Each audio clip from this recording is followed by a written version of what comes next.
ಬೇಡಿಕೆಗಳು, ನಿಮ್ಮ ಆಸೆಗಳು, ಅದನ್ನು ಸರ್ಕಾರದ ಮಟ್ಟಕ್ಕೆ ತೆಗೆದುಕೊಂಡು ಹೋಗಿ ಸರ್ಕಾರದಿಂದ ನಿಮಗೆ ಕೊಡಿಸುವಂತ ಕೆಲಸ ಮಾಡೋದು ನನ್ನ ಕರ್ತವ್ಯ. ಶಾಸಕನಾದ ತಕ್ಷಣ ನನ್ನ ಆಕಾರ ಬದಲಾಗುವುದಿಲ್ಲ. ಎಷ್ಟು ದೊಡ್ಡವರಾಗಿ ಬೆಳಿತೇವೆ ಅಷ್ಟು ಸರಳವಾಗಿ ನಾವು ಜೀವನವನ್ನು ಸಾಗಿಸಿದರೆ ರಾಜಕೀಯ ಜೀವನ ಯಶಸ್ವಿಯಾಗುತ್ತೆ ಅಂತ ನನ್ನ ಭಾವನೆ. ಇವತ್ತು ಇಷ್ಟು ಜನ ಇಲ್ಲಿ ಸೇರಿದಿರಿ ಅಂದ್ರೆ ನನಗೆ ಸಂತೋಷ. ಏನಪ್ಪಾ ಅಂದ್ರೆ ನಿಮಗೆ ಎಷ್ಟು ಆಸಕ್ತಿ ಇತ್ತು ಇದರ ಬಗ್ಗೆ ಅನ್ನುವಂಥದ್ದು. ಈ ಮೆಗಾ ಮಾರ್ಕೆಟ್ ಇನ್ನೇನಾದ್ರೂ ವಿಳಂಬ ಆಗಿದ್ರೆ ಬಹುತೇಕ ನೀವೆಲ್ಲರೂ ಏನಪ್ಪಾ ಅಂದ್ರೆ ಜೋರಾಗಿ ಕೂಗಿದ್ರೆ ಸಾಕು, ನನ್ನ ಧ್ವನಿ ಅಲ್ಲೇ ಕುಗ್ಗಿ ಹೋಗ್ತಿತ್ತು. ಇದು ಪ್ರಜಾಪ್ರಭುತ್ವದ ಶಕ್ತಿ. ಇದನ್ನ ನಾವು ಅರ್ಥ ಮಾಡ್ಕೋಬೇಕು. ನಾನು ಮೆಚ್ತೇನೆ. ಮುದ್ದೇಬಾಳದ ತಾಲೂಕಿನ ಜನರ ಮಧ್ಯೆ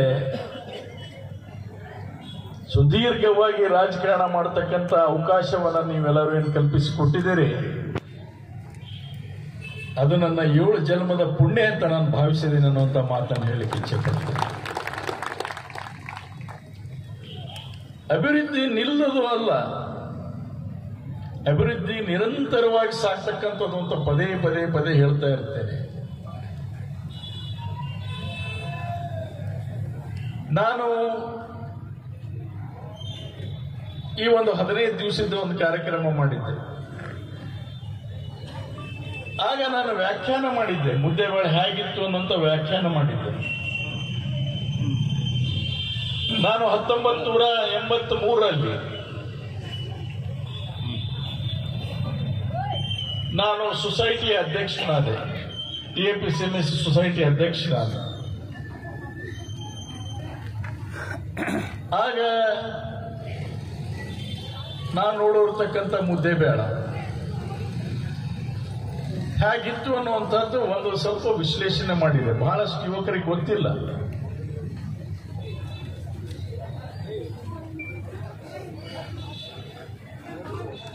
ಸರಿಯಾದಂತ ಕುಡಿ ನೀರಿನ ವ್ಯವಸ್ಥೆ ಇರಲಿಲ್ಲ, ರಸ್ತೆಗಳಿರಲಿಲ್ಲ, ಈ ಬೈಪಾಸ್ ಇರಲಿಲ್ಲ. ಅವಾಗ ಒಂದೇ ಊರ ಮಧ್ಯೆ ಇರ್ತಕ್ಕಂಥ ರಸ್ತೆ ಇತ್ತು. ಈ ತಹಸೀಲ್ದಾರ್ ಆಚೆ ಹೋಗ್ಬಿಟ್ರೆ ಮುದ್ದೇಬಾಳ ಇರಲಿಲ್ಲ, ಬಸ್ ಸ್ಟ್ಯಾಂಡ್ ಮಾತ್ರ ಇತ್ತು. ಅದ್ರ ಮುಂದೆ ಹೋದ್ರೆ IB ಇತ್ತು. ನಾವು IB ಒಳಗಡೆ ಕೂತ್ಕೊಂಡ್ರೆ ಜನರು ಬಂದು ನಮಗೆ ಶಾಪ ಹಾಕೋರು. ಏನ್ರಿ ನೀವು ಹೋಗಿ ಐಬ್ಯಾಗ್ ಕೂತ್ಕೊಂಡ್ರೆ, ಊರು ಹೊರಗೆ ಎಲ್ಲೋ ಇರೋಂತ ಐಬ್ಯಾಗ್ ಕೂತ್ಕೊಂಡ್ರೆ ನೀವು ಬಂದಿದ್ದು ಗೊತ್ತಾಗೋದಿಲ್ಲ, ಹೋಗಿದ್ದು ಗೊತ್ತಾಗೋದಿಲ್ಲ. ಬಂದ್ರೆ TAPCMS ಸೊಸೈಟಿಯಾಗಿ ಕೂತ್ಕೊಳ್ರಿ ಅಂತ ಜೋರು ಮಾಡೋರು. ಊರ ಮಧ್ಯೆ ಇದೆ, ಬಂದು ಕೂತ್ಕೊಳ್ರಿ ಅನ್ನೋರು. ಇವತ್ತು IB ಊರ ಮಧ್ಯೆ ಆಗಿದೆ, IBನ ಊರ ಮಧ್ಯೆ ಆಗಿದೆ. ಅಂದ್ರೆ ನಮ್ಮ ಪ್ರಪಂಚ ಬೆಳೀತಾ ಇದೆ, ಜನಸಂಖ್ಯೆ ಬೆಳೀತಾ ಇದೆ.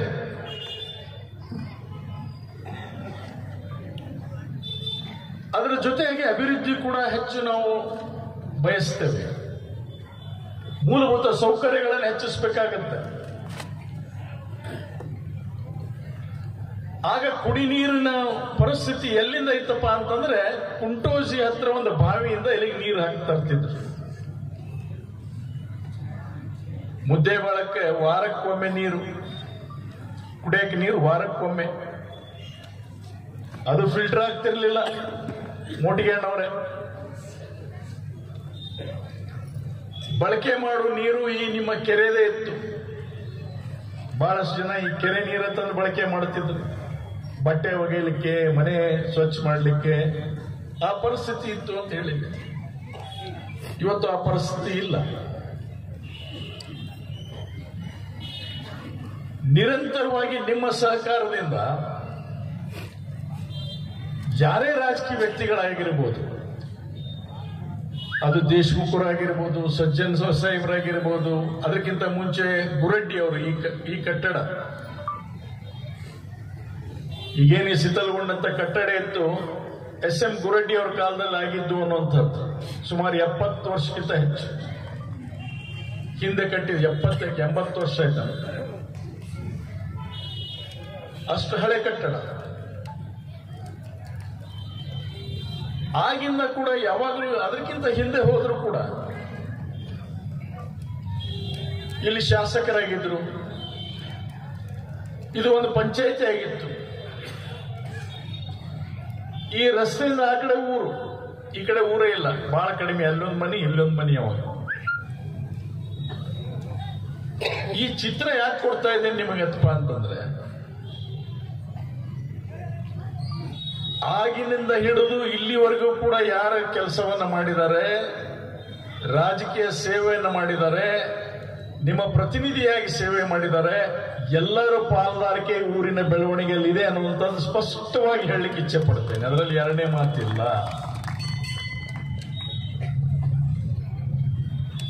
ಈ ಮಾತನ್ನು ಯಾಕೆ ಹೇಳ್ತೀನಿ,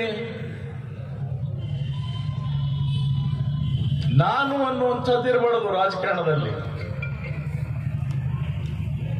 ಅವಕಾಶ ಸಿಕ್ಕಾಗ ಅದನ್ನ ಸದ್ಬಳಕೆ ಮಾಡಿಕೊಂಡು ಜನರಿಗೆ ಮುಟ್ಟಿಸುವಂತ ಪ್ರಯತ್ನ ಮಾಡಬೇಕು ವಿನಃ ನಾನು ಅನ್ನುವಂತ ಶಬ್ದ ಬಂತು ಅಂತಂದ್ರೆ ನನ್ನ ಪಾತ್ರವಿದೆ ಅನ್ನುವಂಥದ್ದು ಬೇರೆ, ನನ್ನಿಂದ ಆಯಿತು ಅನ್ನುವಂಥದ್ದು ಬೇರೆ. ಇದರ ಅರ್ಥ ಬಹಳ ಬಹಳ ಗಂಭೀರವಾಗಿ ಆಲೋಚನೆ ಮಾಡಬೇಕು. ಅದಕ್ಕೆ ಮಹಾಜನತೆಗೆ ಎಲ್ಲೊಂದು ಕೇಳ್ಕೊತೀನಿ, ನಿಮ್ಮ ಸಹಕಾರ ಬಹಳ ಮುಖ್ಯ. ಅಭಿವೃದ್ಧಿಯಲ್ಲಿ ನಿಮ್ಮ ಸಹಕಾರ ನಮಗೆ ಬಹಳ ಮುಖ್ಯ. ರಾಜ್ಯ ಸರ್ಕಾರಗಳು ಇವತ್ತು ಹಣಕಾಸಿನ ವ್ಯವಸ್ಥೆಯಲ್ಲಿ ತಂತಿ ಮೇಲೆ ನಡೆಯುವಾಗಿದೆ, ತಂತಿ ಮೇಲೆ ನಡೆಯುವಾಗಿದೆ ಅಂತ ಮಾತನ್ನು ಹೇಳ್ತೇನೆ, ಬಹಳ ಸ್ಪಷ್ಟವಾಗಿ ಹೇಳ್ತೇನೆ. ಕಾರಣ ಹಲವಾರು ಇದಾವೆ. ನಾನು ಬೆಳಗ್ಗಿನ ದಿವಸ ಇದು ಮಾತಾಡಿದ್ರೆ ಕೆಲವರಿಗೆ ರಾಜಕಾರಣ ಅನಿಸ್ಬೋದು, ಕ್ಷಮಿಸ್ಬೇಕು. ನಾನು ರಾಜಕಾರಣ ಮಾತಾಡ್ಲಿಕ್ಕೆ ಹೋಗ್ತಾ ಇಲ್ಲ. ನಾನು ಮಾಹಿತಿಯನ್ನು ಪಡೀಲಿಕ್ಕೆ ನನ್ನ ಕೆಲವು ಸ್ನೇಹಿತರ ಜೊತೆ ಮಾತಾಡಿದೆ.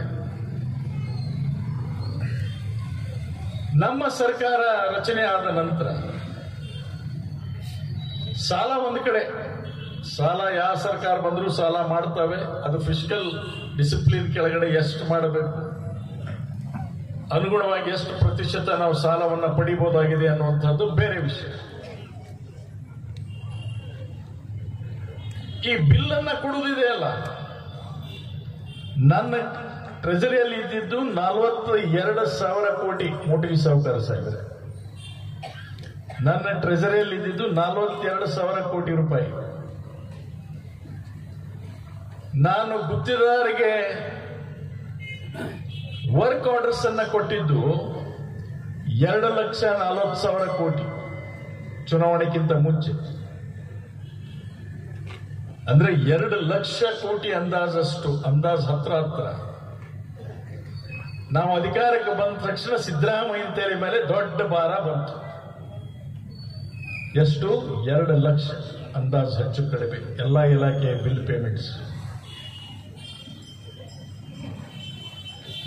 ಇವತ್ತು ನಮ್ಮ ಗ್ಯಾರಂಟಿ ಯೋಜನೆ ಅಧ್ಯಕ್ಷರು ಭಾಷಣ ಮಾಡಿದ್ರು. 63,000 ಕೋಟಿ ಈ ವರ್ಷಕ್ಕೆ ನಾವು ಖರ್ಚು ಮಾಡ್ತಾ ಇದ್ದೇವೆ. ಈ ಗ್ಯಾರಂಟಿ ಪಂಚ ಯೋಜನೆಗೆ 63,000 ಕೋಟಿ ಹಣವನ್ನ ಇವತ್ತು ಖರ್ಚು ಮಾಡ್ತಾ ಇದ್ದಾರೆ. ಯಾರ ಅಭಿವೃದ್ಧಿಗೆ ಮಾಡ್ತಾ ಇದ್ದಾರೆ?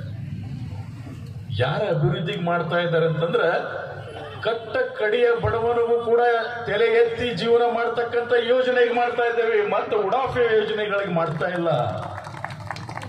ನೇರವಾಗಿ ಅವರಿಗೆ ಹಣವನ್ನು ಮುಟ್ಟಿಸ್ತಕ್ಕಂಥ ಕೆಲಸವನ್ನು ಮಾಡ್ತಾ ಇದ್ದೀವಿ. ಇದನ್ನ ಎಲ್ಲರೂ ಮೆಚ್ಚಕ್ಕೆ ಪ್ರಾರಂಭ ಮಾಡಿದ್ದಾರೆ. ಮೊದಲು ಟೀಕೆ ಮಾಡಿ, ಸಹಜವಾಗಿ ರಾಜಕಾರಣದಲ್ಲಿ ಟೀಕೆ ಇರಬೇಕು. ರಾಜಕಾರಣದಲ್ಲಿ ಟೀಕೆ ಇರಲಿಲ್ಲ ಅಂತಂದ್ರೆ, ನಮ್ಮ ವಿರೋಧಿಗಳೇ ನಮಗೆ ಟೀಕೆ ಮಾಡದೇ ಇದ್ರೆ, ವಿರೋಧಿಗಳಂದ್ರೆ ಸೈದ್ಧಾಂತಿಕವಾಗಿರ್ತಕ್ಕಂಥ ವಿರೋಧಿಗಳು, ವೈಯಕ್ತಿಕವಾದಂಥ ವಿರೋಧ ಅಂತ ಹೇಳೋದಲ್ಲ ನಾವು. ಅವ್ರು ನಮಗೆ ಟೀಕೆ ಮಾಡದೇ ಇದ್ರೆ ನಾವು ಎಚ್ಚರದಿಂದ ಇರೋದಿಲ್ಲ. ಪ್ರಜಾಪ್ರಭುತ್ವದಲ್ಲಿ ಇದು ಬಹಳ ಮುಖ್ಯವಾಗಿರ್ತಕ್ಕಂಥ ಅಂಶ. ಅದನ್ನ ನಾವು ಸ್ವಾಗತ ಮಾಡ್ತೀವಿ, ಸರ್ಕಾರ ಸ್ವಾಗತ ಮಾಡುತ್ತೆ, ನಾವು ಸ್ವಾಗತ ಮಾಡ್ತೀವಿ. ಆ ಟೀಕೆ ಹೇಗಿರ್ಬೇಕಂದ್ರೆ ಕನ್ಸ್ಟ್ರಕ್ಟಿವ್ ಆಗಿರಬೇಕು, ಬೆಳವಣಿಗೆಗೆ ಆಧಾರ ಆಗ್ತಕ್ಕಂಥ ಟೀಕೆಗಳಿರಬೇಕು. ಅದನ್ನು ಹೊರತುಪಡಿಸಿ ರಾಜಕೀಯ ಚಪಲಕ್ಕೋಸ್ಕರ ಟೀಕೆಗಳಾಗಿರಬಾರ್ದು. ಜನರನ್ನ ತಪ್ಪುದಾರಿಗೆ ತರಿಸತಕ್ಕಂಥ ರೀತಿಯಲ್ಲಿ ಹೇಳಿಕೆಗಳು ಇರಬಾರ್ದು. ಪ್ರಜಾಪ್ರಭುತ್ವ ಉಳಿಬೇಕಾದ್ರೆ ಆ ಟೀಕೆಗಳು ಏನು ಹಿತ ಬಯಸುವಂತ ಟೀಕೆಗಳದವಲ್ಲ, ನಾವು ಅದನ್ನೆಲ್ಲರೂ ಸ್ವಾಗತ ಮಾಡಬೇಕಾಗ್ತದೆ. ಎಲ್ಲರೂ ಸ್ವಾಗತ ಮಾಡಬೇಕು. ಇವತ್ತು ಮುದ್ದೇಬಿಹಾಳ ತಾಲೂಕು ಅಂತ ಹೇಳಿದ್ರು. ಎಷ್ಟು ಲಕ್ಷ ಕೋಟಿ ಖರ್ಚು ಮಾಡ್ತಾ ಇದ್ದೀವಿ, ಎಷ್ಟು ಕೋಟಿ ಖರ್ಚು ಮಾಡ್ತಾ ಇದ್ದೀವಿ ಅಂತ ಹೇಳಿದ್ರೆ, ಲಕ್ಷ ರೂಪಾಯಿ ಹೋಗ್ತಾ ಇದೆ, ಕೋಟಿ ರೂಪಾಯಿ ಖರ್ಚಾಗ್ತಾ ಇದೆ ಗ್ಯಾರಂಟಿಗೆ ಅಂತ ಹೇಳಿದ್ರು. ಸುಮಾರು 39,000 ಕುಟುಂಬಗಳು, ಇಫ್ ಐ ಆಮ್ ರೈಟ್, 40,000 ಕುಟುಂಬಗಳು ಅಲ್ಲ, ಕುಟುಂಬ 40,000 ಮಹಿಳೆಯರು ಫಲಾನುಭವಿಗಳು 40,000 ಅಂದ್ರೆ ಒಂದು ಮಹಿಳೆಯರು ಒಂದು ಕುಟುಂಬನೇ. ಜನರಿಗೆ ಇವತ್ತು ನೇರವಾಗಿ ಹಣ ಕೊಡ್ತಕ್ಕಂಥ ಯೋಜನೆ ಆಗಿದೆ. ವಿದ್ಯುತ್ತು ನಾನು ನೋಡಿದೆ, ಇಲ್ಲೇ ನೋಡಿದೆ, ಮುದ್ದೇಬಿಹಾಳ ಪಟ್ಟಣದ ನೋಡಿದೆ. ನಮಗೆ ನಮ್ಮ ಅಸಿಸ್ಟೆಂಟ್ ಕೊಟ್ಟ. ಮುದ್ದೇಬಿಹಾಳ ಪಟ್ಟಣದ ಹೇಳಿಬಿಡ್ತೀನಿ ನಿಮಗೆ, ಹೊರಗಿಂದ ದೂರ ಉಳಿತು. ಮುದ್ದೇಬಿಹಾಳ ಪಟ್ಟಣದ ಹೇಳಕ್ ಹೋದ್ರೆ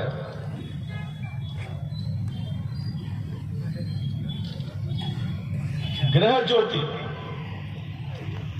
12,549 ಮನೆಗಳಿಗೆ ಫ್ರೀ ವಿದ್ಯುತ್ ಇದೆ. ಎಷ್ಟು? 12,549 ಮನೆಗಳಿಗೆ ಫ್ರೀ ವಿದ್ಯುತ್ ಇದೆ. ಯಾರಿಗೆ ಹೋಗ್ತಾ ಇದೆ ದುಡ್ಡು? ಇದು ಯಾರು ಏಜೆಂಟ್ಗೆ ಹೋಗ್ತಾ ಇದೆಯಾ? ನೇರವಾಗಿ ನಿಮ್ಮ ಅಕೌಂಟ್ ಮುಖಾಂತರ ನೀವೇನು ಮಾಡ್ತೀರಿ, ನೇರವಾಗಿ ಕೆಬಿಗೆ ಸರ್ಕಾರ ಅದನ್ನು ಭರ್ತಿ ಮಾಡುತ್ತೆ. ಸರ್ಕಾರ ನೇರವಾಗಿ ಭರ್ತಿ ಮಾಡುತ್ತೆ. ಗೃಹ ಜ್ಯೋತಿ ಯೋಜನೆ, ಗೃಹ ಲಕ್ಷ್ಮಿ ಯೋಜನೆ 7,115 ಫಲಾನುಭವಿಗಳು ಇಲ್ಲಿದ್ದಾರೆ. ಪಟ್ಟಣದ ಮಾತ್ರ, ನಾವು ಊರಿಗೆ ಮಾತ್ರ ಹೇಳ್ತಾ ಇದ್ದೇವೆ, ಈ ಊರಿಗೆ ಮಾತ್ರ ಸೀಮಿತ. 7,115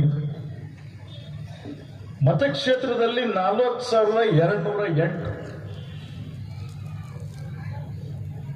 ಒಟ್ಟಾರೆ 8,04,16,000 ಜಮಾ ಆಗುತ್ತೆ ಪ್ರತಿ ತಿಂಗಳ. 8,16,000 ಜಮಾ ಆಗ್ತಾ ಇದೆ. ಆಲೋಚನೆ ಮಾಡಿ, ಇಷ್ಟು ದೊಡ್ಡ ಮಟ್ಟದ ಮೊತ್ತ ಎಂದಾದರೂ ಹಣ ಎಂದಾದರೂ ಜನರ ಕೈಗೆ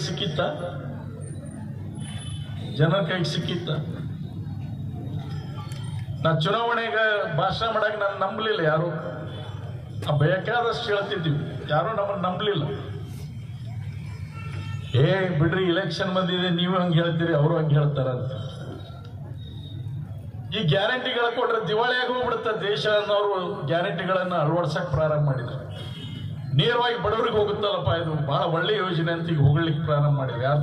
ಆರ್ಥಿಕ ತಜ್ಞರು ಇದರ ಬಗ್ಗೆ ಅವರಿಗೆ ಸಲಹೆಗಳನ್ನು ಕೊಡ್ಲಿಕ್ಕೆ ಪ್ರಾರಂಭ ಮಾಡಿದಾಗ ಎಲ್ಲಾ ಸರ್ಕಾರಗಳು ಕೂಡ ಬಡವರಿಗೆ ಗ್ಯಾರಂಟಿ ಕೊಡೋ ಮುಖಾಂತರ ಸರ್ಕಾರಗಳು ಬಡವಾಗೋದಿಲ್ಲ, ಸೋರಿಕೆಯನ್ನು ನಿಲ್ಲಿಸುವುದರಿಂದ ಸರ್ಕಾರ ಬಡವಾಗುತ್ತೆ ಅನ್ನುವಂಥ ಮಾತನ್ನ, ಸೋರಿಕೆಯನ್ನು ನಿಲ್ಲಿಸಬೇಕು. ಈ ಆಲೋಚನೆಯಲ್ಲಿ ಬದಲಾವಣೆ ಬರಬೇಕು. ಸಮಾಜದ ಬೆಳವಣಿಗೆ ನಾವೆಲ್ಲರೂ ಸರಿಸಮಾನವಾಗಿ ಬಾಳದಾಗ ಮಾತ್ರ ನಗುತ್ತಾ ಇರಲಿಕ್ಕೆ ಸಾಧ್ಯ.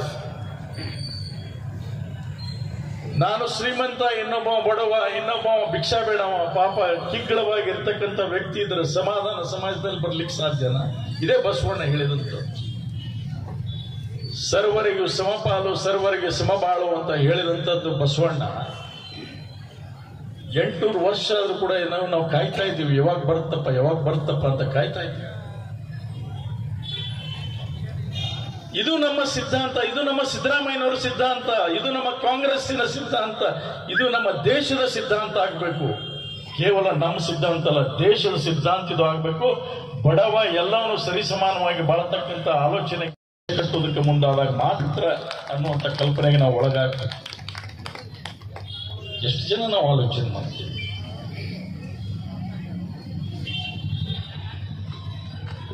ಅಭಿವೃದ್ಧಿ ನಿಲ್ಲುವುದಂತ ಪ್ರಶ್ನೆ ಇಲ್ಲ. ಈ ವರ್ಷದಿಂದ ನಮ್ಮ ಸಿದ್ದರಾಮಯ್ಯನವರು, ನಮ್ಮ ಮುಖ್ಯಮಂತ್ರಿಯವರು, ಕರ್ನಾಟಕ ರಾಜ್ಯದ ಸರ್ಕಾರ ಸುಮಾರು ಅಂದಾಜು ಹತ್ರ 4 ಲಕ್ಷ ಕೋಟಿ ರೂಪಾಯಿದ ಬಜೆಟ್ ಅನ್ನ ಮಂಡಿಸುತ್ತೆ ಈ ವರ್ಷ. ಮೂಟಿಗೆಣ್ಣವ್ರೆ, ನನ್ನನ್ನು ನೀವು ಪ್ರಥಮವಾಗಿ MLA ಮಾಡಿ ಕಳಿಸಿದ್ರಲ್ಲ, ನಮ್ಮದು 25,000 ಇರಲಿಲ್ಲ. ನಮ್ಮ ಬಜೆಟ್ 25,000. ಈಗ 4 ಲಕ್ಷ ಕೋಟಿಗೆ ಹೋಗಿ ಮುಟ್ತಾ ಇದ್ದೀವಿ. ಅಂದ್ರೆ ಹಣದ ವಹಿವಾಟ ಎಷ್ಟು ಹೆಚ್ಚಾಯಿತು ನಮ್ಮ ರಾಜ್ಯದಲ್ಲಿ ಅನ್ನೋದನ್ನು ಆಲೋಚನೆ ಮಾಡಬೇಕು. ಇದ್ರ ಎಲ್ಲರದು ಪಾಲ್ದಾರಿಕೆ ಇದೆ, ಎಲ್ಲರದು ಪಾಲ್ದಾರಿಕೆ ಇದೆ. ಜನರ ಪಾಲ್ದಾರಿಕೆ ಇದೆ, ರಾಜಕಾರಣಿಗಳ ಪಾಲ್ದಾರಿಕೆ ಇದೆ. ಪ್ರತಿಯೊಬ್ಬರು ಈ ದೃಷ್ಟಿಯಿಂದ ಆಲೋಚನೆ ಮಾಡಿದರೆ ಜನರಿಗೆ ನ್ಯಾಯ ಕೊಡುವಂತಹ ದೃಷ್ಟಿ ನಮ್ಮಲ್ಲಿ ಬರ್ಲಿಕ್ಕೆ ಪ್ರಾರಂಭ ಆಗುತ್ತೆ ಅನ್ನೋಂಥ ಮಾತಿಗೆ ಈ ಶಬ್ದಗಳನ್ನು ಬಳಸ್ತಾ ಇದ್ದೇನೆ. ವಿಶೇಷವಾಗಿ ಬಹಳ ಜನ ಪ್ರಶ್ನೆ ಮಾಡ್ತಾರೆ, ಎಷ್ಟು ದುಡ್ಡು ತಂದಾರೆ ಹೇಳ್ರಿ ಅಂತ ಹೇಳ್ತಾರೆ. ನಾನು ಹೇಳ್ತೇನೆ, ಮಾರ್ಚಿನ ಬಜೆಟ್ ಆದ ನಂತರ ಈ 2 ವರ್ಷದಲ್ಲಿ ಮುದ್ದೇಬೇಳ ತಾಲೂಕಿಗೆ ಎಷ್ಟು ಹಣ ಬಂತು ಅಂತ ನಾನು ವೈಟ್ ಪೇಪರ್ ಅನ್ನು ಹೊಂದಿಸ್ತೇನೆ. ಇದು ನನ್ನ ಸವಾಲಾಗಿದೆ ಅನ್ನುವಂಥ ಮಾತನ್ನು ಹೇಳ್ತೇನೆ. ಪ್ರಾಮಾಣಿಕವಾಗಿ ನಾವು ಸುಳ್ಳು ಹೇಳಲಿಕ್ಕೆ ಹೋಗಿಲ್ಲ. 10 ರೂಪಾಯಿ ತಂದಿರ 10 ರೂಪಾಯಿ ತಂದೀವಿ ಅಂತ ಹೇಳ್ತೇವೆ. 10 ರೂಪಾಯಿ ತಂದೀವಿ ಅಂದ್ರೆ ಯಾರು ದುಡ್ಡು ತಂದೀವಿ? ನಿಮ್ಮ ದುಡ್ಡು ತಂದೀವಿ, ನನ್ನ ದುಡ್ಡಲ್ಲ, ಅದು ನಿಮ್ಮ ಹಕ್ಕು. ನೀರಾವರಿ ಯೋಜನೆಗೆ ಹಣ ಬಿಡುಗಡೆ ಮಾಡಿಸಿದ್ದೇವೆ. ಮೈನರ್ ಇರಿಗೇಷನ್ ಸ್ಕೀಮ್ಸ್, ಬಾಂದರ್ಗಳಿಗೆ ಹಣ ಬಿಡುಗಡೆ ಮಾಡಿಸಿದ್ದೇವೆ. ರಸ್ತೆಗಳಿಗೆ ಹಣ ಬಿಡುಗಡೆ ಮಾಡಿಸಿದ್ದೇವೆ. ಗ್ರಾಮೀಣ ರಸ್ತೆಗಳಿಗೆ ಹಣ ಬಿಡುಗಡೆ ಮಾಡಿಸಿದ್ದೇವೆ.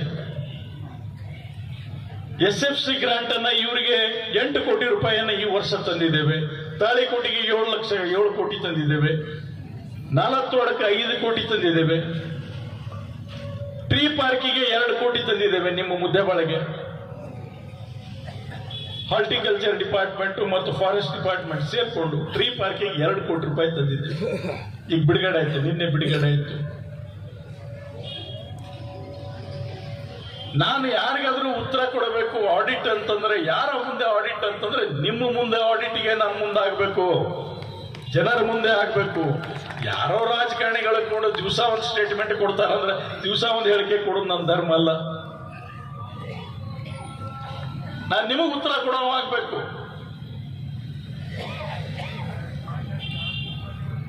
ಇದನ್ನು ನಾವು ಅರ್ಥ ಮಾಡ್ಕೋಬೇಕು. ಅಭಿವೃದ್ಧಿಯಲ್ಲಿ ಒಂದಲ್ಲ ಎರಡಲ್ಲ, ಇದು ಬೃಹತ್ ನಗರ ಆಗಿ ಬೆಳೀತಾ ಇದೆ.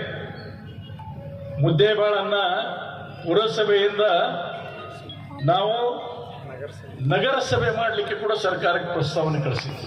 ನಗರಸಭೆಯನ್ನು ಮಾಡಲಿಕ್ಕೆ ಪ್ರಸ್ತಾವನೆ ಕಳಿಸಿತ್ತು. ಕುಡಿ ನೀರಿನ ಸುಧಾರಣೆಗೋಸ್ಕರ ಹೊಸದಾಗಿ ದುಡ್ಡನ್ನು ಸುಮಾರು 47 ಕೋಟಿ ರೂಪಾಯಿಯನ್ನು ನಾವು ಇವತ್ತು ಅದನ್ನು ತರುವಂತ ಪ್ರಯತ್ನ ಮಾಡ್ತಾ ಇದ್ದೀವಿ. ತಂದಿದ್ದೇವೆ. ಅದು ಪೂಜೆ ಆಗಬೇಕು, ಅಫಿಷಿಯಲ್ ಡಿಕ್ಲರೇಷನ್ ಆಗಬೇಕು ಅಂತ ಕಾಯ್ದುಕೊಟ್ಟಿದ್ದೇವೆ. ಮೊನ್ನೆ ಟ್ರಾನ್ಸ್ 1 ಮಾಡಿದ್ದೇವೆ.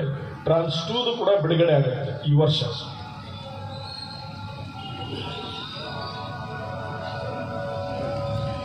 ಬಸ್ ಸ್ಟ್ಯಾಂಡ್ ಅನ್ನ ನವೀಕರಣ ಮಾಡುವಂತ ಯೋಜನೆ ಇಟ್ಕೊಂಡಿದ್ದೇವೆ.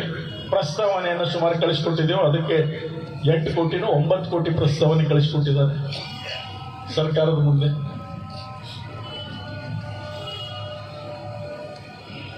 ಹೀಗೆ ಹೋದ ವರ್ಷ ನನಗೆ 20 ಕೋಟಿ ರೂಪಾಯಿ ಹಣ ಕೊಟ್ಟರು ಮುಖ್ಯಮಂತ್ರಿಯವರು. ವಿವೇಚನಾ ನಿಧಿಯಿಂದ ನೀವು ಖರ್ಚು ಮಾಡಿ ಅಂತ ಕೊಟ್ಟರು. ಅದರಲ್ಲಿ ಅಂಬೇಡ್ಕರ್ ಭವನಿಗೆ 1,50,00,000 ರೂಪಾಯಿ ಕೊಟ್ಟಿವಿ. ಅಂಜುಮನ್ ಇಸ್ಲಾಂ ಕಮಿಟಿಗೆ 1 ಕೋಟಿ ರೂಪಾಯಿ ಕೊಟ್ಟಿವಿ. ಅದೇ ರೀತಿಯಾಗಿ ನಮ್ಮ ಮಖಾಂದರ್ ಸಮಾಜ 25 ಲಕ್ಷ ನಿಂತು ಹೋದಂತ ಕಟ್ಟಡವನ್ನು ಪ್ರಾರಂಭ ಮಾಡಿ ಅಂತ ಅದಕ್ಕೆ ಕೊಟ್ಟಿವಿ. ತಾಳಿಕೋಟಿಯಲ್ಲಿ ಕೊಟ್ಟಿವಿ. ನಾಲತ್ವಾಡದಲ್ಲಿ ಕೊಟ್ಟಿದ್ದೀವಿ. 20 ಕೋಟಿ ರೂಪಾಯಿ ವಿವೇಚನದಿಂದ ನಾವು ಖರ್ಚು ಮಾಡ್ತೇವೆ. ಎಲ್ಲ ಆಸ್ತಿಗಳ ನಿರ್ಮಾಣ ಮಾಡ್ತಾ ಇದ್ದೀವಿ. ವ್ಯರ್ಥ ಖರ್ಚು ಮಾಡ್ತಾ ಇದ್ದೀವಿ. ಹೀಗೆ ನಮ್ಮ ಉದ್ದೇಶ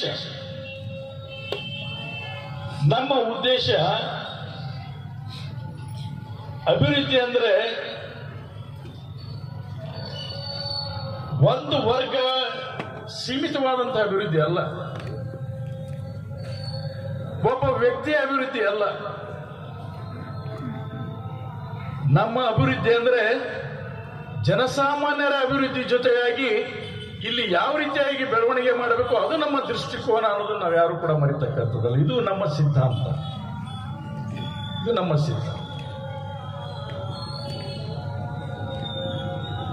ನನ್ನ ಪಾಪ ಹಾಡಾವಾಗ ಹೇಳಿದ್ರು, ಸೌಕಾರ ಅಂದ್ರು.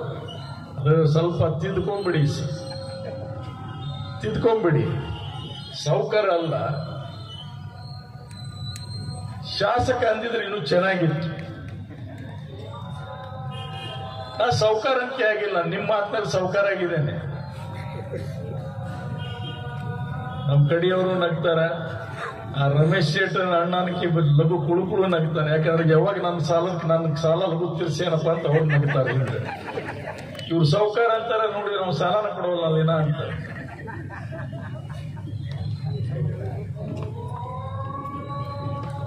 ಈ ಮಾತುಗಳನ್ನ ಯಾಕೆ ಹೇಳ್ತೇನೆ ಅಂದ್ರೆ, ನಿಮ್ಮ ಪ್ರೀತಿ, ಪ್ರೇಮ, ವಿಶ್ವಾಸ ಯಾವ ಹೆಸರಿನಿಂದ ಕರೀತೀರಿ ನಮಗೆ ಮುಖ್ಯ ಅಲ್ಲ. ಆದ್ರೆ ಒಂದು ಸಂದೇಶವನ್ನ ಈ ಸಂದರ್ಭದಲ್ಲಿ ಕೊಡ್ಲಿಕ್ಕೆ ಇಚ್ಛೆ ಪಡ್ತೇನೆ ಮಹಾಜನತೆಯಲ್ಲಿ. ಬಸವಣ್ಣವರ ಒಂದು ವಚನ, ಇವನ್ಯಾರವ ಅನ್ನದಿರೆಯ, ಇವ ನಮ್ಮ ಮನೆಯ ಮಗನೆಂದೆನಿಸಿರಯ್ಯ, ಕೂಡಲ ಸಂಗಮ ದೇವ ಅಂತ ಏನು ಹೇಳಿದಾರಲ್ಲ, ಹಾಗೆ ಆ ತತ್ವ ಸಿದ್ಧಾಂತದಲ್ಲಿ ನಂಬಿಕೆ ಇಟ್ಟಂತ. ಇನ್ನೊಂದು ಮಾತು ಹೇಳಿಬಿಡ್ತೀನಿ ನಿಮಗೆ. ಬಹಳ ಅಂದ್ರೆ ಈ ಅನುಭವ ಹೆಂಗ್ ಬರ್ತಾವ ಅಂದ್ರೆ, ಇದು ನಮ್ಮ ಪರಂಪರೆಯಿಂದ ಕೆಲವು ಅನುಭವಗಳು ಬರ್ತಾವ.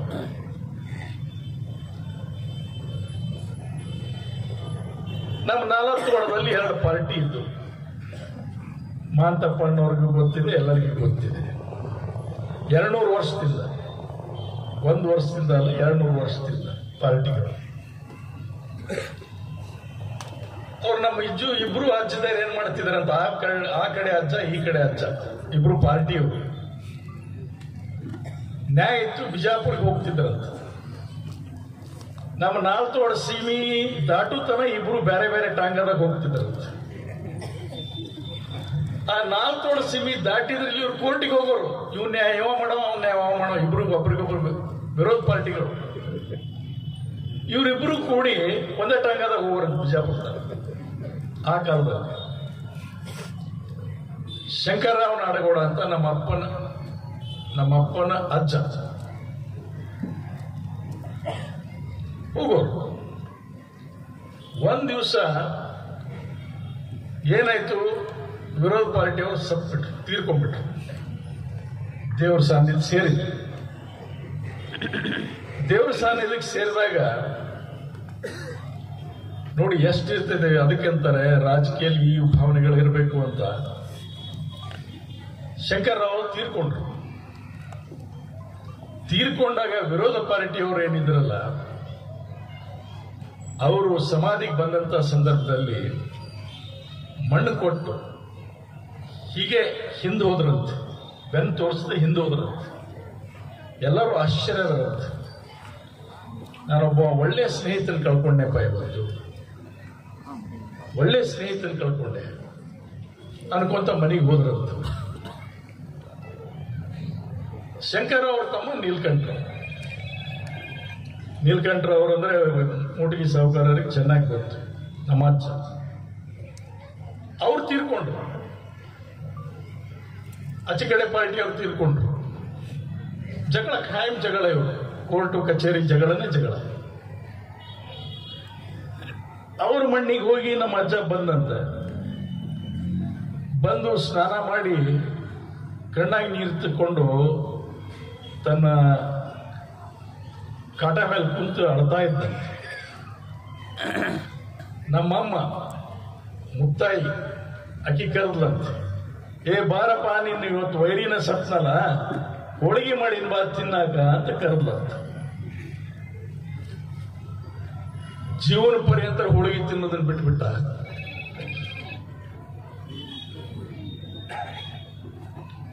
ಯಾರು? ನೀಲ್ಕಂಠರಾವ್. ಅಂತ ವ್ಯಕ್ತಿಯನ್ನ ಕಳ್ಕೊಂಡಿವಿ. ನಮ್ಮವ್ವ ಹೋಳಿಗೆ ತಿನ್ನಂತಾಳಲ್ಲ, ಈಕಿ ತಲೆ ಕೆಟ್ಟೈತಿಗೆ. ನಾವು ಹೋಳಿಗೆನ ತಿನ್ನಂಗಿಲ್ಲ ಇಲ್ ಮೇಲೆ.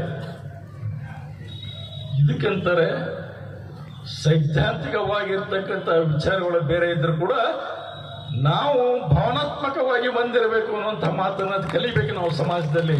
ಇದನ್ನ ಅರ್ಥ ಮಾಡ್ಕೋಬೇಕು ರಾಜಕಾರಣಿಗಳು ಇವತ್ತಿನ ದಿವಸ.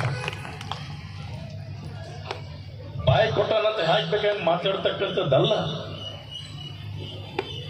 ಇವೆಲ್ಲ ಹೇಗೆ ಬರ್ತಾವ ಅಂದ್ರೆ ಒಂದು ಮನೆತನದ ಪರಂಪರೆಯಿಂದ ಬರ್ತಾವ, ಸುಮ್ಮನೆ ಹುಟ್ಟೋದಿಲ್ಲ ಇವು. ಆ ಪರಂಪರೆಯ ನೆಲದಲ್ಲಿ ಶರಣ ವೀರೇಶ್ವರ ಅಂತ ತಪಸ್ಸಿನ ನಾಡಿನಲ್ಲಿ ಹುಟ್ಟಿ ಬೆಳೆದು ನಿಮ್ಮಂತವ್ರ ಕೈಯಲ್ಲಿ ಸಿಕ್ಕು ನಾನು ಬೆಳೆದು ಒಬ್ಬ ಶಾಸಕನಾಗಿದ್ದೀನಿ. ಇದನ್ನ ನಾವು ಅರ್ಥ ಮಾಡ್ಕೋಬೇಕು. ಹಾಗೆ ಆಗಿಲ್ಲ. ಮುದ್ದೇಬಾಳದ ರಾಜಕಾರಣ ನಾನಿವತ್ತು ನಿಮಿತ್ತ ಅಂತ ಹೇಳಿದೆ. ನಾನು ಇರ್ತೀನಿ, ಇರ್ಲಿಕ್ಕಿಲ್ಲ. ನಾನು ನೋಡಿದ್ದೇನೆ, ನನ್ನ ಕಂಡಿದ್ರಿಗೆ ಇವತ್ತು ಗೊರಡ್ಡಿ ಅವರಿಲ್ಲ, ನಮ್ಮ ದೊಡ್ಡಪ್ಪ ದೇಶಮುಖ್ ಅವರಿಲ್ಲ, ಸಜ್ಜನ್ ಅವರಿಲ್ಲ. ನಮ್ಮ ತಾಲೂಕಿನವ್ರದ್ದು ಹೇಳ್ತೀನಿ ನಾನು, ಬೇರೆಯವ್ರದಲ್ಲ. ಇವತ್ತು ನಾಗಠಾಣವ್ರಿಲ್ಲ, ಅವರು ಚುನಾವಣೆಗೆ ಸ್ಪರ್ಧೆ ಮಾಡ್ತಿದ್ರು. ಎಷ್ಟೋ ಘಟಾನುಘಟಿಗಳು, ಎಷ್ಟೋ ಒಳ್ಳೆ ವಿಚಾರ ಇರ್ತಕ್ಕಂಥ ವ್ಯಕ್ತಿಗಳನ್ನು ನಾವು ಕಳ್ಕೊಂಡಿವಿ ನಮ್ಮ ಕಣ್ಣೆದುರಿಗೆ. ಇದು ಸದಾಕಾಲ ಇರ್ತಕ್ಕಂಥ ಒಂದು ಕುರ್ಚಿ ಅಲ್ಲ. ಆದ್ರೆ ನಿಮ್ಮ ಋಣದಲ್ಲಿ ನಾವು ಇದ್ದೇವೆ ಅನ್ನುವಂಥ ಕಲ್ಪನೆ ಸದಾಕಾಲ ಅದು ನಮ್ಮ ಮನಸ್ಸಿನಲ್ಲಿ, ನಮ್ಮ ಸದಾಕಾಲ ಅದು ಏನಿದೆಯಲ್ಲ ಆ ವಿಚಾರ ಯಾವಾಗಲೂ ಚುಚ್ತಾ ಇರಬೇಕು. ಅದನ್ನ ಅವರು ನಮಗೆ ಕಲಿಸಿಕೊಟ್ಟಿದ್ದಾರೆ. ಅವರೆಲ್ಲ ನಮಗೆ ಕಲಿಸಿಕೊಟ್ಟಿದ್ದಾರೆ. ನಮ್ಮ ಅಭಿವೃದ್ಧಿ ಬೆಳವಣಿಗೆ ಒಂದು ಕಡೆ ಆಗಿದ್ರೆ ಆ ಸೈದ್ಧಾಂತಿಕ ನೆಲಗಟ್ಟವನ್ನು ಪುನಃ ಸ್ಥಾಪಿಸಬೇಕು ಮುದ್ದೇಬಾಳದಲ್ಲಿ ಅನ್ನುವಂತ ಒಂದೇ ಒಂದು ಏನಪ್ಪಾ ಅಂದ್ರೆ ಸಂಕಲ್ಪ ನಾನು ಮಾಡ್ಕೊಂಡಿದ್ದೇನೆ. ಒಂದು ಚುನಾವಣೆ ನಿಂತೆ ಅದೇ ನಾ ಸಂಕಲ್ಪವನ್ನು ಮಾಡ್ಕೊಂಡಿದ್ದೆ. ಅದನ್ನು ತರಬೇಕು ಈ ತಾಲೂಕಿನಲ್ಲಿ. ಅದಕ್ಕೆ ನಿಮ್ಮೆಲ್ಲರ ಬೆಂಬಲಕ್ಕೆ. ಪಾರ್ಟಿ ಪಕ್ಷ ಬೇರೆ, ಯಾವ ಪಾರ್ಟಿ, ಕಾಂಗ್ರೆಸ್ ಇರ್ಬೋದು, ದಳ ಇರ್ಬೋದು, ಬಿಜೆಪಿ ಇರ್ಬೋದು, ಸಿಪಿಐ ಇರ್ಬೋದು, ಸಿಪಿಎಂ ಇರ್ಬೋದು, ಬೇರೆ. ಆದ್ರೆ ಈ ನೆಲದಲ್ಲಿ ಅಂಥವರು ಮುಂದಿನ ರಾಜಕಾರಣಿಗಳು, ನಿಮ್ಮ ಮಗ ಇವತ್ತು BSc ಮಾಡಿರ್ಬೋದು, MSc ಮಾಡಿರ್ಬೋದು, ನನಗಿಂತ 10 ಡಿಗ್ರಿ ಜಾಸ್ತಿ ತಗೊಂಡಿರ್ಬೋದು, ವಿದ್ಯಾವಂತನಾಗಿರ್ಬೋದು. ಆದರೆ ದೇವರ ದಯದಿಂದ ಅವನ ಹಣದ ಬಲ ಇರಲಿಕ್ಕಿಲ್ಲ, ಅವನು ಏನು ಆಗ್ಲಿಕ್ಕಾಗೋದಿಲ್ಲ ರಾಜಕಾರಣದಲ್ಲಿ ಅನ್ನುವಂಥ ವಾತಾವರಣ ಇವತ್ತು ನಿರ್ಮಾಣ ಆಗಿದೆ.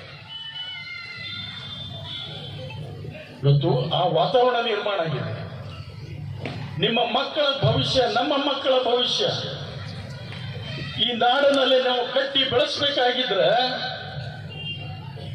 ನಮ್ಮ ಚಿಂತನೆಗಳು ಬದಲಾವಣೆ ಅಂತ ಆಗಬೇಕು ಅನ್ನುವಂಥದ್ದೇ ನಾ ಕೈ ಮುಗಿದು ನಿಮ್ಮಲ್ಲಿ ಕೇಳ್ಕೊಂತೇನೆ. ಇದು ಅಭಿವೃದ್ಧಿ ಒಂದ್ ಕಡೆ ಇರಲಿ, ಈ ಸೈದ್ಧಾಂತಿಕ ನೆಲಗಟ್ಟದ ಮೇಲೆ ನಾವು ಕೈ ಮುಗಿದು ಕೇಳ್ಕೊಂತೇನೆ. ವಿಚಾರದಲ್ಲಿ ಬದಲಾವಣೆ ತಂದ್ಕೊಂಡು ಇಷ್ಟೊಂದು ಮಾತು ಹೇಳ್ತೇನೆ. ಸಿದ್ದರಾಮಯ್ಯ ಅವರ ಸರ್ಕಾರವನ್ನ ನಾನೊಬ್ಬ ಶಾಸಕನಾಗಿ ಅದನ್ನೆಲ್ಲ ಪ್ರತಿನಿಧಿಸ್ತಾ ಇದ್ದೇನೆ. ನನ್ನ ಇತಿಮಿತಿಗಳನ್ನು ಕೂಡ ಆಲೋಚನೆ ಮಾಡಬೇಕು. ಆದರೆ ಇತಿಮಿತಿ ಅಂದ ತಕ್ಷಣ ನಾನು ಸೋಮಾರಿಯಾಗಿ ಕೂತ್ಕೊಳ್ಳಿಕ್ಕೆ ಆಗೋದಿಲ್ಲ, ಎಂದೂ ಕೂತ್ಕೊಂಡಿಲ್ಲ. ನಾನು ಹೇಳಕ್ ಹೋಗೋದಿಲ್ಲ. ನಿಮ್ಮೆಲ್ಲರ ಪ್ರಾಮಾಣಿಕವಾಗಿರ್ತಕ್ಕಂಥ ನಿರೀಕ್ಷೆ ಏನ್ ಮಾಡಿದಿರಿ, 100ಕ್ಕೆ 100 ಮಾಡ್ತೇನೆ ಅನ್ನುವಂಥ ಮಾತನ್ನು ಹೇಳೋದಿಲ್ಲ. ನಿರೀಕ್ಷೆಗೆ ಮುಟ್ಟುವಂತಹದ್ದನ್ನು, ಸಮಾಧಾನಕರ ನಿರೀಕ್ಷೆಗೆ ಮುಟ್ಟುವಂತ ಪ್ರಯತ್ನ ನಾನು ಮಾಡ್ತೀನಿ ಅನ್ನುವಂಥ ಶಬ್ದವನ್ನು ಇವತ್ತು ಆ ತಾಯಿಯ ಮಡಿಲಲ್ಲಿ ನಾನು ಕೊಟ್ಟು ಹೋಗ್ತೇನೆ. ಇದು ನಿಮ್ಮ ಆಸ್ತಿ. ಬಹಳಷ್ಟು ಜನ ಈ ಕಟ್ಟಡಕ್ಕೆ ನಾವು ಮಾಡ್ತೀವಿ ಅಂತ ಆಸೆ ಇತ್ತು. ನಾನು ಅದಕ್ಕೆ ಕರೆದೆ ಕಾಂಟ್ರಾಕ್ಟರ್ ಅವ್ರ ಮುಖ ಇವತ್ತು ನೋಡಿದ್ದೆ. ನಾನು ಫಸ್ಟ್ ಇವತ್ತು ಅವ್ರ ಮುಖ ನೋಡಿದೆ. ಏನ್ ಹೆಸರು? ಶಿವಪೂಜೆಯ ವಿಭೂತಿ ಅಂತ. ಅವ್ರಿಗೆ ಕೇಳಿದೆ, ಎಷ್ಟು ದಿವಸದಾಗ ಮುಗಿಸ್ಕೊಡ್ತೀರಿ 1ನೇ ಫ್ಲೋರು ಅಂತ. 4,61,00,000 ಕಟ್ಟಡವನ್ನ ಎಷ್ಟು ಬೇಗ ಮುಗಿಸ್ತೀರಿ ಅಂತ ಹೇಳಿದೆ. ಸಾಹೇಬ್ರೆ, ನಾನು ನಿನ್ನನ್ನು ಚಾಲೆಂಜ್ ಆಗಿ ತಗೊಂತೇನೆ. ನಾನು 1 ವರ್ಷ ಮಿತಿ ಅಂತಿರಲ್ಲ, 10 ತಿಂಗಳಲ್ಲೇ ಮುಗಿಸ್ಕೊಡ್ತಕ್ಕಂಥ ಪ್ರಯತ್ನವನ್ನ ಮಾಡ್ತೇನೆ ಅನ್ನುವಂಥ ಮಾತನ್ನು ಹೇಳಿ 10 ತಿಂಗಳಲ್ಲೇ ಮುಗಿಸ್ಕೊಡ್ತೇನೆ. ಈಗ 5 ಕೋಟಿ ಮತ್ತೆ ಸ್ಯಾಂಕ್ಷನ್ ಆಗಿದೆ, 5 ಕೋಟಿ ಪುನಃ ಸ್ಯಾಂಕ್ಷನ್ ಆಗಿದೆ, ನಿನ್ನೆ ತಾನೇ ಬಿಡುಗಡೆ ಆಗಿದೆ. ಅದನ್ನ 2nd ಫ್ಲೋರ್ಗೂ ಕೂಡ ಟೆಂಡರ್ ಕರೆದು ಫಾರ್ಮಾಲಿಟೀಸ್ ಚಾಲೂ ಮಾಡಿ ಇನ್ನು 5 ಕೋಟಿ ರೂಪಾಯಿ 3ನೇ ಅಂತಸ್ತದ ಬಿಲ್ಡಿಂಗ್ ಅನ್ನು ಕೂಡ ಈ ಬರುವಂತ ವರ್ಷದಲ್ಲಿ ಮಾರ್ಚ್, ಏಪ್ರಿಲ್, ಮೇ ಕಳೆದ ನಂತರ ಪ್ರಯತ್ನ ಮಾಡಿ ಅದಕ್ಕೂ 5 ಕೋಟಿ ತರುವಂತಹದ್ದನ್ನ ಮಾಡ್ತೇನೆ ಅನ್ನುವಂಥ ಮಾತನ್ನು ಕೂಡ ಈ ಸಂದರ್ಭದಲ್ಲಿ ಹೇಳಿಕೆ ಕೊಡ್ತೇನೆ. 15ರಿಂದ 20 ಕೋಟಿ ವೆಚ್ಚದಲ್ಲಿ ಈ ಕಟ್ಟಡವನ್ನು ಮಾಡಿ ಒಂದು ಸುಭದ್ರ ಕಟ್ಟಡ, ನಿಮ್ಮೆಲ್ಲರ ಕಣ್ಣು ನಿಗಾ ಅದರ ಮೇಲೆ ಇರಬೇಕು. ನಾನು ಕೇವಲ 2 ಕಣ್ಣು, ನಿಮ್ಮ 1000 ಕಣ್ಣು, ನಿಮ್ಮ 1000 ಕಣ್ಣು ನಿಮ್ಮ ಆಸ್ತಿ ಮೇಲೆ ಇರಬೇಕು. ಇದು ನನ್ನ ಪ್ರಾರ್ಥನೆ. ಕಟ್ಟಡದ ಮೇಲೆ ಕಣ್ಣಿರಬೇಕು. ನೀವು ನಿಮ್ಮ ಮನೆ ಮುಂದೆ ಇರ್ತಾರೆ. ಅದಕ್ಕೆ ಮೋಟಿಗೆ ಸಾವುಕಾರ ಕಡೆಯಿಂದ ಯಾಕೆ ಗುಡ್ಲಿ ಪೂಜೆ ಮಾಡಿಸಿನಿ ಅಂದ್ರೆ ಮುಂಜಾನೆ ಇಲ್ಲೇ ಕುಂತಿರ್ತಾರೆ, ಕಣ್ಣಲ್ಲೇ ಬಿಡಬೇಕು ಸೀದಾ ಅವರು.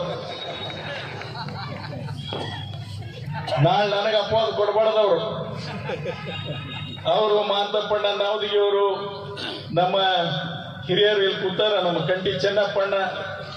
ನಾ ಏನ್ ಅನ್ನೋದಂದ್ರೆ, ನನಗ್ ಬೈಬಾಡ್ರಿ ದಯವಿಟ್ಟು. ಏನಾದ್ರೂ ಅಲ್ಲಿ ತಪ್ಪಾಗ್ತಿತ್ತಂದ್ರೆ ಆಗಿಂದಾಗೆ ತಾಕೀಸ್ ಮಾಡಿ ಅದನ್ನು ಸೀದಾ ಮಾಡಿ ಸರಿಪಡಿಸಿ. 60 ವರ್ಷ ಅಲ್ಲ, 100 ವರ್ಷ ಆದ್ರೂ ಕೂಡ ಈ ಬಿಲ್ಡಿಂಗು ಗಟ್ಟಿಯಾಗಿ ನಿಂದಿರಬೇಕು ಅನ್ನುವಂಥದ್ದನ್ನ ನೀವು ಸಂಕಲ್ಪ ಮಾಡ್ಕೋಬೇಕು. ಅಷ್ಟೇ ನನ್ನ ವಿಚಾರ. ಮತ್ತೊಂದು ಏನು, ಗಟ್ಟಿಯಾಗಿ ನಿಲ್ಬೇಕು. 1000 ಬದುಕುಗಳು, ಅದರಲ್ಲಿ 100 ಬದುಕುಗಳು ಇವತ್ತು ಸಾಕ್ತವೆ. 46 ಮಳಿಗೆಗಳಂದ್ರೆ 100 ಬದುಕುಗಳು ಅಲ್ಲಿ ಸಾಕ್ತವೆ. 1000 ಜನಕ್ಕೆ ಅನುಕೂಲ ಆಗ್ತಕ್ಕಂಥದ್ದು. ನಮ್ಮ ದೇಗನಾಳೆಯಲ್ಲಿ ಕೂತಾರೆ. ಎಲ್ಲಿ ಕೂತಾರೆ? ದೇಗನಾಳೆ ಮೇಡಮ್ ಮೇಲೆ ಕಳಿಸಿರಲ್ಲ ನೀವು. ಇಲ್ಲಿ ನಿದ್ದೆ ಮಾಡಕ್ ಕೊಡೋದಿಲ್ಲ ಪುಣ್ಯ. ಯಾವಾಗ್ರಿ ನಮ್ಮದು, ಯಾವಾಗ್ರಿ ನಮ್ದು ಏನಪ್ಪ ಅಂತ ನಾ ಕೇಳಿದ್ರೆ, ನಮ್ಮ ಕಟ್ಟಡ ಯಾವಾಗ ಚಾಲು ಮಾಡ್ತೀನಿ, ಯಾವಾಗ ಚಾಲು ತಲೆ ರಾತ್ರಿ ನನ್ನ ಕನಸ್ನಾಗ ಬಂದ್ಬಿಡ್ತಾನ. ಕನಸ್ನಾಗ ಬರ್ತಾನ ದೇಗನಾಥ್. ಬೆಳಗ್ಗೆ ಬಂದಾನ, ಯಾಕ್ರಿ ಬಂದ್ರಿ ಸಾವುಕಾರ ಅಂತ ನಾ ಅನ್ಬೇಕು. ಅಣ್ಣ ಕಟ್ಟಡ ಯಾವಾಗಪ್ಪ ಅದು ನೋಡ, ನನಗೆ ಮುಖ ತೋರ್ಸಕ್ಕಾಗೋದು ಮಾರ್ಕೆಟ್ನಾಗ ಅಂತ. ಅವನಿಗೆ ಮುಖ ತೋರ್ಸಕ್ಕಾಗೋದು, ನಿನ್ನ ಮುಖ ತೋರ್ಸಕ್ಕಾಗೋದು, ನಾನು ಹೆಂಗೆ ತೋರಿಸ್ಬೇಕು ಮರಯ್ಯ, ನನಗೂ ಅಷ್ಟೇ ನನಗೂ ತೊಂದರೆ ಐತಿ ಅಂತ ಹೇಳ್ತಿರ್ತೀನಿ. ಇವತ್ತು ಆ ಸಂಕಲ್ಪ ಈಡೇರಿದೆ. ಎಲ್ಲ ಪುರಸಭೆ ಸದಸ್ಯಗಳಲ್ಲಿ ಕೇಳ್ತೇನೆ, ದಯವಿಟ್ಟು ಸಹಕರಿಸ್ರಿ.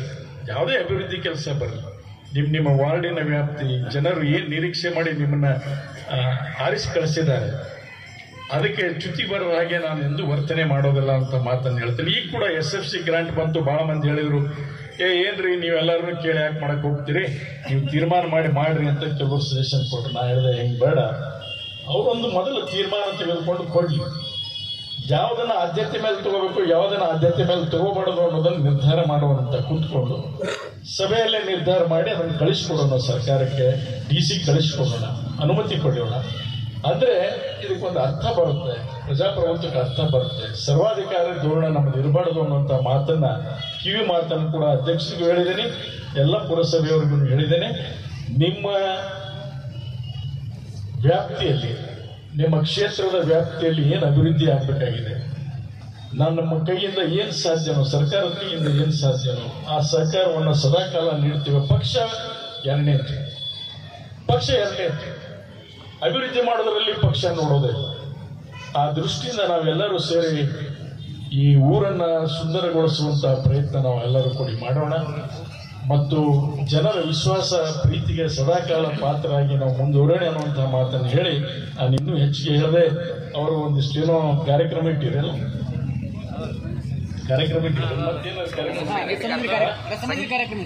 ರಸಮಂಜರಿ ಕಾರ್ಯಕ್ರಮ ಇಟ್ಟಿದ್ದಾರೆ, ರಸಮಂಜರಿ ಕಾರ್ಯಕ್ರಮ ಇಟ್ಟಿದ್ದಾರಂತೆ. ನೋಡಿ ಎಷ್ಟು ಸುಂದರವಾಗಿ ಹಾಡಿದ್ಲು ತಂಗಿ, ಎಷ್ಟು ಚೆನ್ನಾಗಾಯ್ತಪ್ಪ ಮಗುವುದು. ನಾನು ಹೇಳಿದ್ದೀನಿ, ಗೌಡ್ರು ಹಿರೇಗೌಡ್ರು ಅಂದ್ರೆ ಅಪ್ಪಾಜಿ ನಾಡಗೌಡ್ರು ಮೈನಸ್ ಅಪ್ಪಾಜಿ ನಾಡಗೌಡ, ಹಿರೇಗೌಡ್ರ ಏನಪ್ಪಾ ಅಂದ್ರೆ MLA ಇದ್ದಂಗ ಅಂತ ಹೇಳ್ಬಿಟ್ಟಿದ್ದೀನಿ ನಾನು. ಯಾಕೆ ಅವರು 5 ಗ್ಯಾರಂಟಿಗಳನ್ನ ನೋಡ್ಕೊಳ್ತಕ್ಕಂಥ, ಅವರ ಆಶ್ವಾಸನೆ ಕೊಟ್ಟು ಬಿಟ್ಟಿದ್ದಾರೆ ಅಂದ ಮೇಲೆ ಇನ್ನು ಮುಂದೆ ಮಾತಾಡೋದು ಸರಿಯಲ್ಲ. ಗ್ಯಾರಂಟಿಯಾಗ ಬಸ್ ಬಂದೇ ಬರ್ತವೆ ಅನ್ನುವಂಥ ವಿಶ್ವಾಸ ನನಗಿದೆ ಅನ್ನುವಂಥ ಮಾತನ್ನು ಹೇಳ್ತೀನಿ. ನಾಳೆ ದಿವಸ ಬೆಳಗ್ಗೆ ಮತ್ತೊಮ್ಮೆ ಕರಿತೀನಿ ಡಿಪೋ ಮ್ಯಾನೇಜರ್ನ. ಸಿಟಿ ಬಸ್ ಪ್ರಯಾಣಗಳನ್ನು ಪ್ರಾರಂಭ ಮಾಡಿಸುವಂಥದ್ರಲ್ಲಿ ಒಂದು 2-3 ಕಂಬ ಶಿಫ್ಟ್ ಮಾಡಬೇಕಾಗಿದೆ, ಅದನ್ನು ಮಾಡಿಸಿ ನಿಮಗೆ ಏನೇನು ಅನುಕೂಲ ಬೇಕು ಆ ಅನುಕೂಲ ಮಾಡೋದರಲ್ಲಿ ಪ್ರಯತ್ನವನ್ನು ಸದಾಕಾಲ ಮಾಡ್ತೇವೆ ಅನ್ನುವಂಥ ಮಾತನ್ನು ಹೇಳ್ತಾ, ಊರಿನ ಸ್ವಚ್ಛತೆ ಕೊನೆಯದಾಗಿ ಹೇಳಿಬಿಡ್ತೇವೆ. ಬೆಳಗ್ಗೆ ಅಲಾರಾಮ್ ಇದ್ದಂಗಿದೆ. ನಮ್ಮ ಯಾರು ಮಾಜಿ ಅಧ್ಯಕ್ಷ ಪ್ರತಿಭಾ ಅಂಗಡಿಗೇರಿ ಅವರು ಇದ್ದಾಗ ಅದನ್ನ ತಂದು ಒಂದು ಬೆಳಗ್ಗೆ ಸುತ್ತಾಡಂಗೆ ಮಾಡಿದ್ರು. ಅದು ಮುಂಜಾನೆ ನಮ್ಗೆ ಅಲಾರಾಮ್ ಇದ್ದಂಗ್ರಿ, ಮುಂಜಾನೆ 6-6:30 ಗಂಟೆ ಆಗಿರಂಗಿಲ್ಲ ಚಾಲು ಮಾಡುತ್ತೆ, ಬಂದೆಲ್ಲ ಕಡೆ ಬಿಡುತ್ತೆ. ಅದು ಒದರೇ ಹೋಗಿರ್ತೈತೆ, ನಮ್ಮ ಕಸ ಹೊರಗೆ ಚೆಲ್ತೀವಿ.